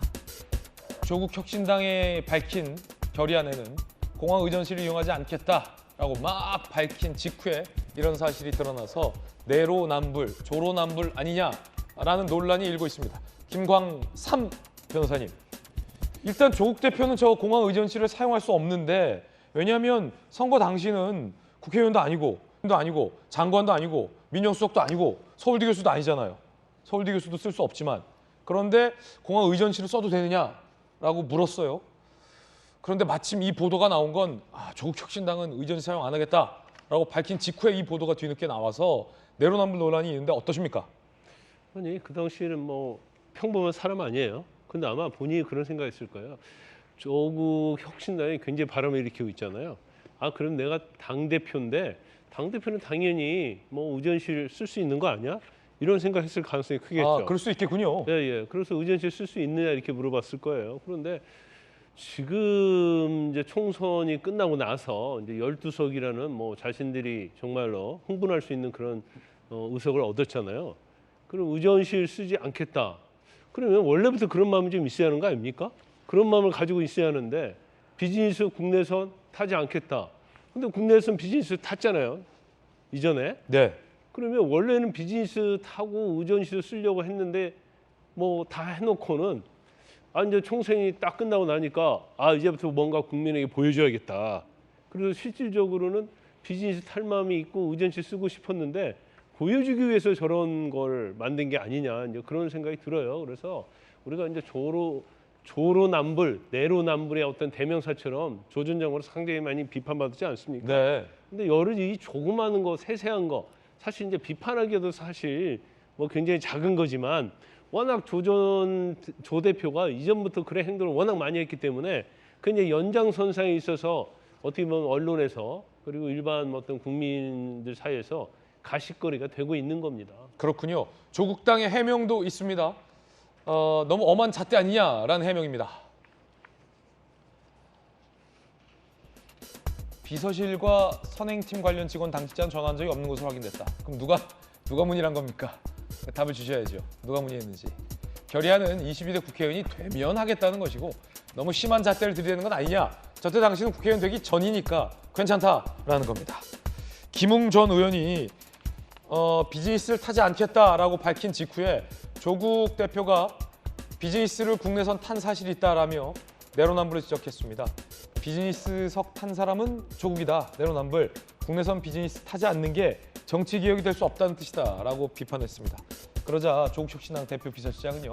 좌석을 제때 구해주지 못해 급히 예약하느라 비즈니스석을 탄 거다. 그날 불편을 느껴서 앞으로는 타지 말자라고 한 것이다 라는 얘기를 밝혔습니다. 성치훈 부회장님, 의전실 사용하지 않겠다. 앞으로 국내 비즈니스석 타지 않겠다. 짠 했는데 조국 대표 측이 의전실을 써도 되느냐라고 문의했고 국내 비즈니스석을 요 직전에 이용했었다라는 게 지금 뒤늦게 드러난 건데 해명도 지금 전해드리고 있어요. 좀 해명부터 잘못됐죠. 일단 그냥 솔직하게 인정을 했으면 좋지 않았을까라는 생각을 합니다. 왜냐하면 좌석을 구하지 못했다고 했는데 밝혀진 바에 의하면 저 비행기를 탄 날이 화요일 저녁으로 알려져 있습니다. 그러니까 화요일 저녁에 제주도 비행기 표가 그렇게 예매하기가 어려운 게 아니거든요. 예. 그러니까 여유가 있었음에도 불구하고 한 거기 때문에 그때는 그냥 비즈니스를 탔지만 앞으로 이제 공직기에 선출됐으니 그런 다짐으로서 한 것이다라고 해명을 했으면 될 일인데 굳이 변명을 하다 보니 또 다른 거짓말을 한 것처럼 되고 또 심지어 또 세금을 우리는 이제 공직자가 됐으니 세금을 받는 입장이니 그 자세를 이야기한 거다라고 했는데 저거조차도 사실상 선거 비용으로 포함이 되기 때문에 사실 또 국민의 세금으로 그렇군요. 한 걸로 밝혀졌기 때문에 저는 조국혁신당이 글쎄요, 전 조국 대표가 이런 얘기를 했습니다. 아무래도 조국혁신당 의원들에 대해서 마치 현미경을 보듯이 계속해서 털 거기 때문에 우리가 좀 더 신중하자는 의미다라고 말은 했지만 저런 것들이 국민들이 볼 때 국회의원들이 특권을 내려놔야 된다는 것 중에 과연 저거 들어가는지 또 굳이 국내선이라고 한 것. 국내선 요즘 KTX 더 많이 타지 않습니까? 국내선에 한정했어요? 비즈니스 안 탄다는 걸? 국제석이라고 하지 않고 국내선이라고 했습니다. 국내선만? 그래서 그렇기 때문에 그런 것들이 저는 국민들 보기엔 별로 공감이 없었을 거라 생각하고 네. 여기서 저는 그 한 명의 갑자기 연예인 사례를 얘기하고 싶은데 그 JYP 박진영 대표가 자신이 비즈니스를 타는 이야기를 했었어요. 왜 내가 비즈니스를 타냐? 비즈니스를 타면서 나는 그 몇 시간의 시간 동안 나는 곡을 만들어낸다. 그러니까 일을 열심히 하는 만큼 그걸 타는 것이다라고 얘기했거든요. 저는 국회의원들이 당 대표든 국회의원이든 그만큼 일을 하고 열심히 하는 모습들을 국민들에게 보여주면 비즈니스를 타도 그거에 대해서 비판하는 국민 아무도 없을 거라고 생각합니다. 그러니까 일을 열심히 하는 걸로 보여줘야지 그렇게 작은 것들을 뭔가 이거 안 하겠습니다, 이거 안 하겠습니다. 그런 것들은 특권 내려놓기로 그렇게 국민들에게 다가가지 못할 것이다라는 말씀 드리고 싶습니다. 예. 지금 자막도 나옵니다만 그 당시에 이용의 불편을 느꼈기 때문에 국내선 비즈니스를 타지 말자고 했다. 좀 이해가지 않아요. 고통 분담 차원에서 국내 세금을 아끼기 위해서라고 한다면 고개 끄덕여집니다. 이용의 불편을 느껴서. 그러니까 조 대표 현재는 조 대표가 비즈니스석이 보통 비행기 앞쪽에 있습니다. 제도 간 비행기 같은 경우는 앞쪽에 있기 때문에 나머지 승객들이 일반 이코노미 타는 승객들이 지나가게 됩니다. 그때 얼굴을 계속 보고 아는 차니까 아마 그래서 불편함을 느꼈을 거예요. 아마 제가 그 불편함이라는 건 그렇겠을 겁니다. 자리 넓은데 왜 불편합니까? 제낄 수 있고 자리 넓은데 아마도 앞쪽에 있기 때문에 다른 승객들이 보고 지나가니까 불편을 느꼈다. 저는 그것밖에 해석이 안 돼요. 그렇기 때문에 비즈니스를 타지 말자고 했다고 하면은 전 굉장히 아주 적절하지 않은 그런 이유라는 생각이 들고요. 앞서 말씀드린 것처럼 국민들 고통 분담, 사실 비행기 타기 어려운 국민들 많습니다. 이코노미다로 타면은 정말 박수치고 좋아할 수 있는 국민들 많습니다. 그렇기 때문에 전 또 하나는 아까도 성 부위원장 말씀하셨지만은 왜 국내선인지 정 고통 분담 세금 아끼자고 한다면은 국제선도 전 우리 비행기를 비즈니스 타지 않고 이코노미 타겠다라고 한다면 그냥 저 박수치고 싶어요. 사실 이제 일을 하기 위해서 탄다면 뭐 좋습니다. 그런데 비즈니스석이 해외 같은 경우는 거의 이코노미 3배, 4배 이상입니다. 그런 상황 속에서 미국 의원들은요 이코노미 탑니다. 네, 미국 의원들은 우리보다 훨씬 부자지만 이코노미 탑니다. 우리처럼 그렇게 지원이 많지는 않습니다. 그렇군요. 네, 그래서 본인들의 마일리지, 본인들 돈을 보태가지고 승급해서 오는 걸 제가 봤습니다. 미국 의원 제가 만났을 때 그런 이야기를 들었었는데 우리나라도 저 문제는 저는 뭐 비즈니스가 좋다, 이코노미 좋다고 뭐 같이 판단하지는 않겠습니다만 뭘 하려면 명확한 명분이 있어야 됩니다.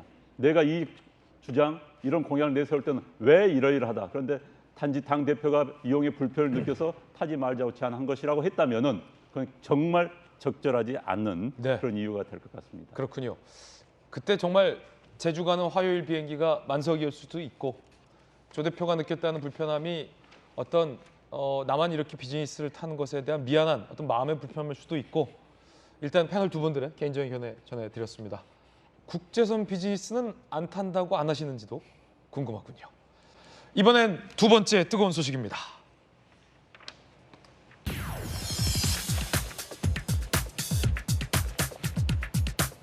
자, 공군에서 공개한 이른바 밤 양갱 영상이 화제입니다. 함께 보시죠.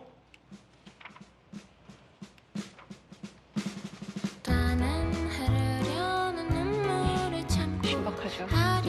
자, 공군에서 이른바 요즘 유행하고 있는 비비의 이 밤 양갱 노래에 밤 폭탄 양갱 밤 양갱 패러디 영상을 제작했는데 이게 그렇게 요즘 인기가 많다고 합니다. 진짜 밤 양갱을 터뜨리죠. 이렇게 대한민국의 안보를 위협하는, 대한민국의 국민을 위협하는 그 어떤 세력은 그 적들에 대해서는 정말 이렇게 초토화시키겠다라는 공군의 어떤 단호한 의지를 요즘 유행하는 비비의 어떤 밤 양갱 노래에 빗대서 영상을 공개한 건데 영상 계속 보시면서 김유정 의원님 어떻게 감상하십니까?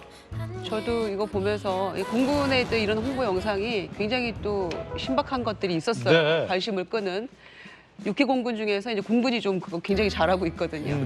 전에 그 레 미제러블 나왔을 때 레 밀리터리블 해가지고 막 이렇게 일하고 그 안에서 하는 것들도 굉장히 그 영상도 인기가 많았었는데 이것도 비비의 밤양갱 이거 막 밈처럼 막 여러 정치인들도 네. 막 이렇게 노래하고 이런 것들도 많았었는데요. 조회수가 162만 회를 돌파했다고 하네요. 예, 심지어 뭐 평양갱 이런 것도 있어요 또. 그래서 뭐 김정은 나와서 하는 것도 있거든요. 그래서 굉장히 화제가 되고 있는 노래이자 또 이 공군 영상은 뭐 굉장히 인기가 좋은데 네. 이거 보면서 반응들도 정말 뜨겁더라고요. 예.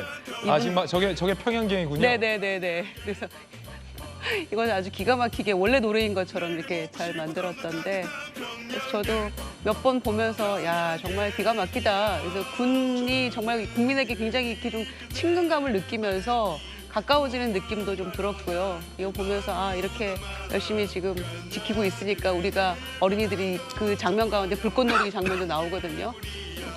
묘하게 이렇게 서로 대비되면서 그래서 우리가 마음 놓고 네. 이렇게 살 수 있구나 이런 것도 좀 느낄 수 있었고 네. 반응은 굉장히 뜨겁습니다. 자 반응 좀 보겠습니다. 댓글 반응들 저희가 좀 추려봤는데 함께 보시죠. 달디단 광기. 박자 맞춰 미사일 떨어질 때 저항 없이 뿜었다. 건들면 큰일 난다는 위험이 느껴진다. 이 대목이죠, 이 대목. 이거 기획한 사람 휴가 줘라. 편집자님 저녁 없이 정령까지 공군에 담아달라. 162만 회를 지금 돌파했는데 보세요. 제작은 김동재 전 하사랑 김용휘 대위가 만들었다고 하는데 강동재 이게 요즘 우리 군이 상당히 젊어졌고 MZ 세대 아니겠습니까?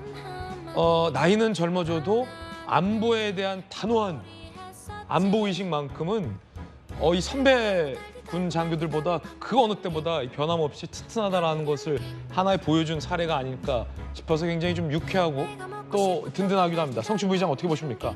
후배 또 군 장교들인데 너무 까마득한 후배라서 그렇죠. 원래 이 대한민국 사회에서 가장 딱딱하고 재미없다는 이미지가 있는 게 공무원, 그리고 군인 아닙니까? 근데 이 공무원 사회에서도 저런 좀 MZ 세대들의 그 신랄한 그런 재밌는 홍보 영상들이 그 유행이 되고 그랬지 않았습니까? 충주시의 그 홍보맨 그분은 그렇죠. 요즘 방송도 많이 나오고 있죠. 네네네. 그래서 이어서 이제 군인까지. 근데 저는 한 가지 또 그래도 되짚어야 되는 게 저 영상을 만든 분이 이제 전역을 하셨습니다. 근데 그렇군요. 그분이 저 영상에 대해서 이야기할 때 사실 자기는 재밌게 만들긴 했지만 볼 때마다 울컥하다고. 왜냐하면 이 공군들의 애환이 담겨 있는 거기 때문에 밤낮없이 이 대한민국 영공을 지키고 있는 그 공군들의 마음을 알아줬으면 좋겠다는 차원에서 만든 것이기 때문에 우리가 좀 재밌게 보면서도 그 만든 사람의 그런 좀 의미를 다시 한번 되새기면 좋을 것 같습니다. 좋은 지적이었습니다. 자, 뜨거운 소식 두 가지 전해드릴 거예요. 이번엔 저희가 준비한 다음 이슈입니다. 주제 공개하겠습니다. 또 응급실 찾다가 한 국민이 숨졌습니다. 안타까운 일입니다. 응급실 뺑뺑이 언제까지 계속 국민들이 이런 피해를 봐야 합니까? 한 전공의가 얼마 전 기자회견을 갖고 전공의들 군 복무를 단축해주면 전공의 절반이 복귀할 수도 있다라고 한 발언이 자꾸 생각나서 우리 국민들은 응급실을 찾지 못해 뺑뺑이를 돌다 자꾸만 숨져가는데 군 복무 탈영을 하는 전공의들이 있다는 게 서글픕니다. 함께 보시죠. 응급실 뺑뺑이 환자 또 사망. 어제 경남 소방본부 김해 60대 여성 가슴 통증을 호소했고 119 출동 후 병원 이송을 시도했는데 인근 대학병원 6곳 모두 진료할 의사가 없습니다. 거절을 했습니다. 오후 5시 25분 부산 A병원에 도착해서 경남에서 부산까지 갔어요. 김해에서 부산까지 갔어요. 자, 가깝긴 합니다만 그래도 응급 상황에선 저 시간, 저 거리가 얼마입니까? 수술 불가, 결국 심정지 사망했습니다. 대전 성모병원에 사직서를 낸 뉴욕하다 전공의는 얼마 전 이런 주장했습니다. 들어보시죠. 다수는 전 절반으로 봅니다. 절반은 복귀를 할 생각이 있어요. 그럼 뭐가 선행돼야 되냐? 현실적인 것들을 저는 이제 얘기를 하면 전공의를 하지 않으면 현역 18개월, 전공의를 마치거나 중도 포기하면 38개월 군의관을 가야 됩니다. 20개월은 생각보다 큽니다. 이런 걸 현실화하지 않으면 동료들, 후배들도 전공의는 굳이 택하지 않을 거라는 거예요. 군복무 기간 현실화 뭐 한 10년 전부터 말이 나왔던 것 같은데 이게 안 되면 특히나 젊은 남성 의사들, 남성 의대생들은 더 그럴 것 같습니다. 물론 전공의들의 이 대표적이고 최종적인 의견은 아니다라고 부인하고 있습니다만 지금 그럼 유혹하다 전공의 의사 선생님은 개인 의견을 저렇게 전공의의 절반이 복귀할 것이다라고 얘기한 건지 잘 모르겠고요. 김관선 변호사님, 지금 뺑뺑이 돌다 또 사망한 분이에요, 우리 국민이. 그런데 의사들 군복무, 전공의들 군복무 얘기하는 게 맞나 싶습니다. 어떻게 보십니까? 아니, 지난달 30일에도 이 똑같은 케이스가 있었잖아요. 예. 그런데 지금 의대 증원 문제를 가지고 지금 의료개혁으로서 이걸 우리가 실현하느냐 그렇지 않느냐에 관한 지금 문제잖아요. 근데 여기에서 왜 군대 문제가 나옵니까? 아니, 그러면 우리가 환자와 국가를 위해서 봉사하니까 이것도 군대와 똑같으니까 아예 군대를 면제해달라고 해야죠. 이건 개인적인 거예요. 그리고 대한민국 국민은 누구나 군에 봉사할 의무가 있고 국가를 위해서 당연히 군복무를 해야 하는 겁니다. 그러면 의사는 제외를 시켜야 돼요? 의사는 군복무 짧게 해줘야 돼요? 군복무를 하는데 사실 일반적인 병사나 장교와 좀 다른 측면이 있죠.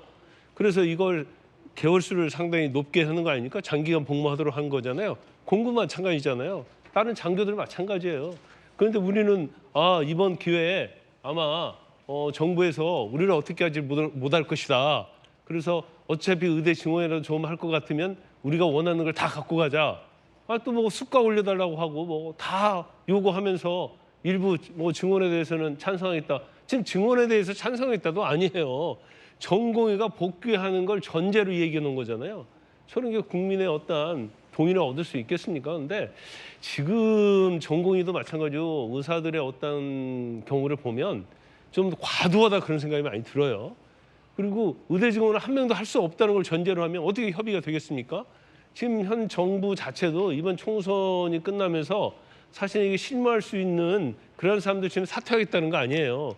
그러다 보니까 이제 공백이 더욱더 길어지는 거고 또 전공의 일부는 환자를 이대로 내버려둘 수 없다. 그래서 다시 복귀를 하겠다는 의향도 있고 또 어떤 경제적으로 너무 궁핍하니까 어쩔 수 없이 복귀하겠다 그런 의견도 있는 것 같은데 이게 약간 어떤 집단 심리에 의해서 그 사람들을 갖다가 굉장히 적대시하면서 비판하는 이런 것 때문에 하고 싶어도 못하는 그런 의사들이 있는 것 같아요. 그래서 이건 이제 어떻게 끌어가는데 어차피 이제 정부에서 솔로몬 같은 지혜를 얻어야 하는데 지금의 상황을 보면 전공의들 특히 이런 행태 자체가 지나칠 정도 과도하다 이렇게 봅니다. 예, 그 가운데 이런 의사 선생님도 있습니다.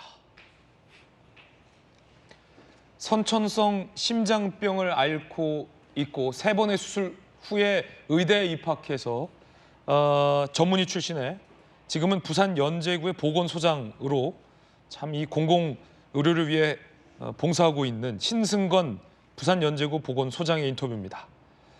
수술 이후 삶은 선물 같았다. 돈보다는 보람 있는 걸 쫓아 생각했다.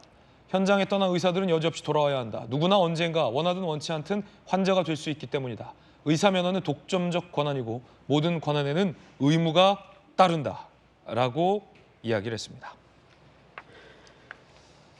신승건 부산 연제구 보건소장님의 어떤 개인적 견해입니다만 국민이 의사가 없어서 병원 뺑뺑이를 돌다 사망하는 가운데 군복무 이야기를 꺼내는 한 전공의의 인터뷰도 있어서 이런 의사 선생님도 있다는 얘기 전해드립니다. 저희들은 60초 광고 보고 돌아오겠습니다. 오늘 저희가 준비한 소식 모두 다 전해드렸습니다. 지금부터는 김진의 도직구쇼 계정에서 시청하실 수 있는 유튜브 김진의 더 라방 시작됩니다. 많은 관심 부탁드립니다. 오늘 하루는 분명 어제보다 나을 겁니다. 좋은 하루 되십시오. 고맙습니다.